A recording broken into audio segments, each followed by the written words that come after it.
जब मैंने यूपीएससी का अपना लास्ट अटेम्प्ट दिया, तो क्योंकि फ़िलॉसफी मेरा विषय था यूपीएससी में, तो उसमें एक स्वाभाविक सा सवाल ये होता है कि आपको कौन सी फ़िलॉसफी सबसे ज़्यादा पसंद है। तो तैयारी करते हुए मैंने खूब सोचा कि मैं इस सवाल के जवाब में क्या जवाब दूंगा। वेस्टर्न फ़िलॉसफी में कई फ़िलॉसफर्स मुझे प्रिय रहे। कांट एक बड़ा अच्छा फ़िलॉसफर है, तो मैंने सोचा कि मैं उसका नाम बोल दूंगा हमेशा आराम से। पर फिर सोचा कि अगर पूछेंगे कि इंडियन फ़िलॉसफी में क्या सबसे ज़्यादा पसंद है, तो मैंने सारी फ़िलॉसफी ध्यान से देखा कि जिस पर मैं तसल्ली के साथ, कन्विक्शन के साथ बात कर सकूं। और अंत में मैंने उत्तर तैयार किया कि पूछेंगे तो बोलूँगा जैन दर्शन। ये मैं इसलिए नहीं कह रहा कि आज मैं जैन समाज के बीच में हूँ, ये मेरा बड़ा ऑब्जेक्टिव सा आंसर था। ये अलग बात है कि वहाँ ये सवाल पूछा ही नहीं गया तो बात हुई ही नहीं। लेकिन मेरे पास उस तैयारी के दौरान कई सवालों के जवाब आए कि मैंने ये क्यों ऐसा सोचा, मैंने ऐसा क्यों कहने की कोशिश की, किस टॉपिक पर बात करनी है, इसमें दुविधा थी। मैं क्योंकि अध्यापक हूँ, मेरा रोज़गार ही बोलना है, बोलता ही हूँ, और अक्सर जो मैं क्लास लेता हूँ वो करीब 7 से 8 घंटे की होती है, उसमें कोई ब्रेक भी नहीं होता है। तो जब उन्होंने कहा कि सर 1 घंटा बोलना होगा, पानी वानी पी लीजिए, तो मैं उन्हें कहना चाह रहा था कि 1 घंटा तो हमारे ट्राई बॉल खेलने की तरह है। मैच तो शुरू उसके बाद होता है हमारा।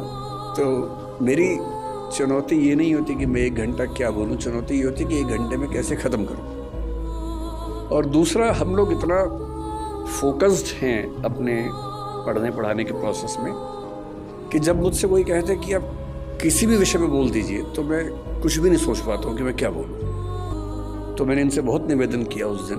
मैंने कहा आप मुझे कोई टॉपिक दे दीजिए, कुछ भी दे दीजिए, जो टॉपिक आपका मन करे, किसी विषय का दे दीजिए, पर दे दीजिए मुझे कोई टॉपिक। मैंने 10 साल पहले कहीं लिखा था फेसबुक पे, तब मैं फेसबुक पे एक्टिव था, तो नहीं हूँ, कि अगर मुझे दुनिया के सारे धर्मों को मिला के एक धर्म बनाने का मौका मिल जाए कभी, तो मैं जैन धर्म की एक चीज़ ज़रूर उसमें शामिल करूँगा, और वो है उसका क्षमा वाणी पर्व।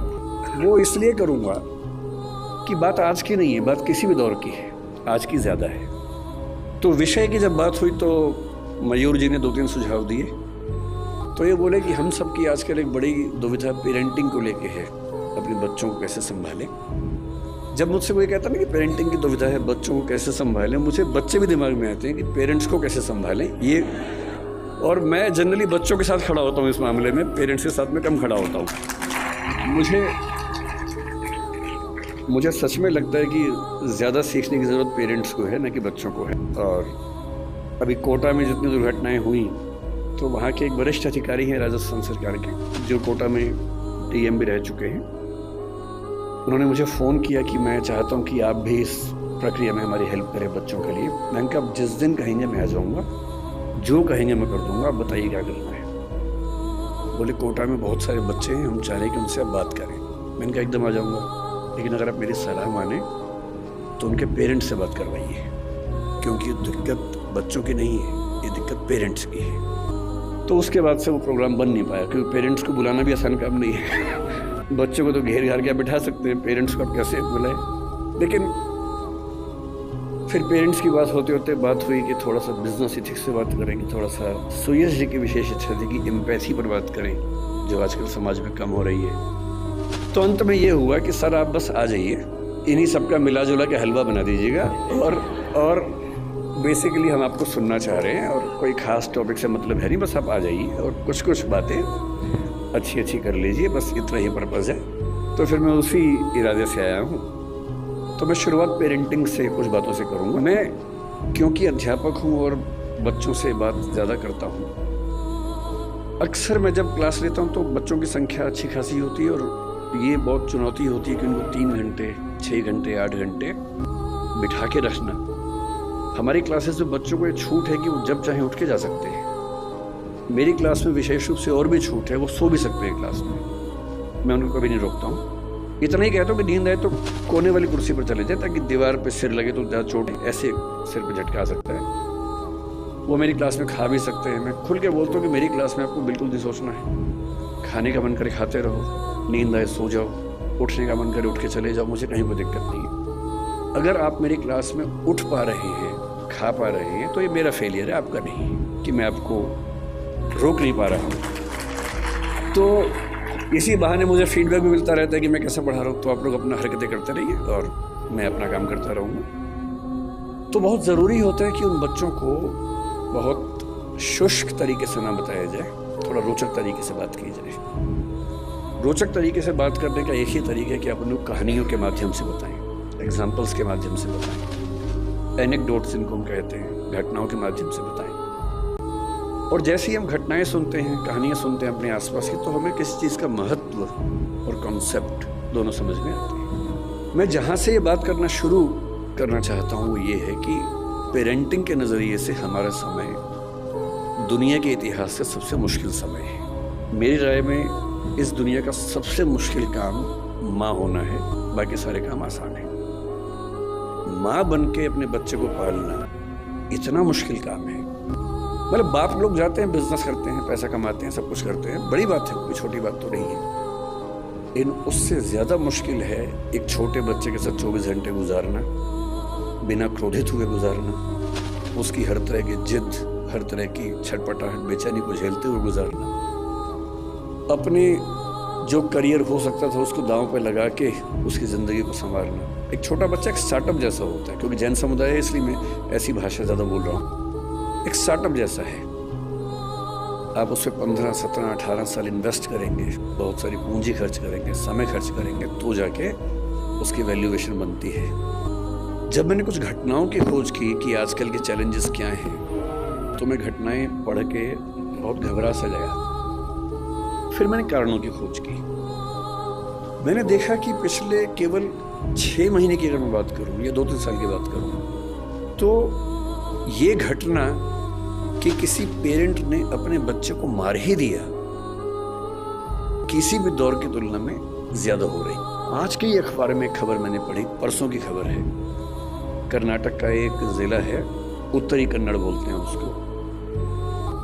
एक माँ अपने बच्चे से इतनी परेशान हो गई, 6 साल का बच्चा था, ठीक से सुन नहीं सकता था, ठीक से बोल नहीं सकता था, कि अंत में उसने क्या किया, परसों एक नदी में जहां बहुत सारे मगरमच्छ थे अपने बच्चे को फेंक दिया। और जब खबर मिली प्रशासन को, प्रशासन गए, तब तक बच्चे का मतलब जो डर था वो हो चुका था, उसकी मौत हो गई थी।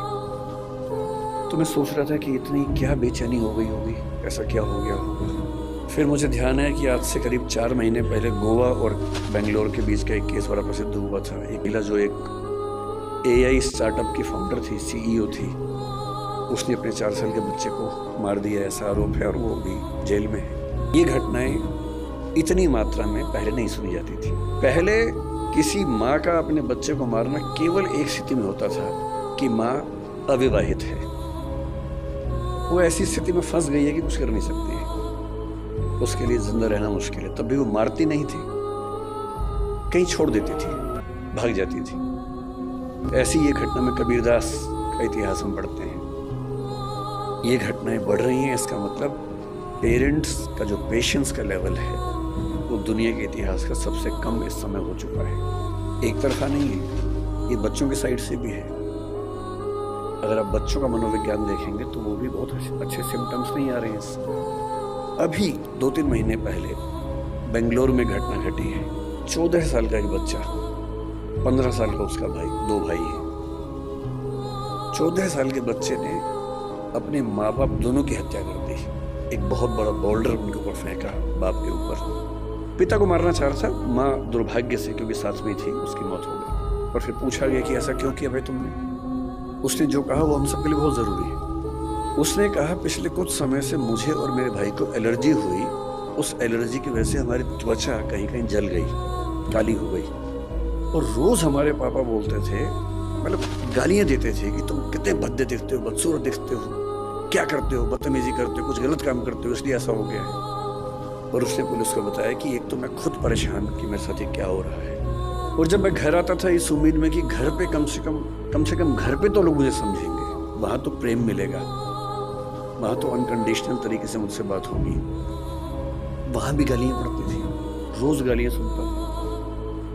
और एक दिन जब गालियाँ बहुत ज़्यादा हो गई, नहीं झेल पाया, तो मैंने कदम उठाया और मुझे इस वक्त कोई अफसोस नहीं। ऐसी घटना है। 14 साल का बच्चा है सिर्फ।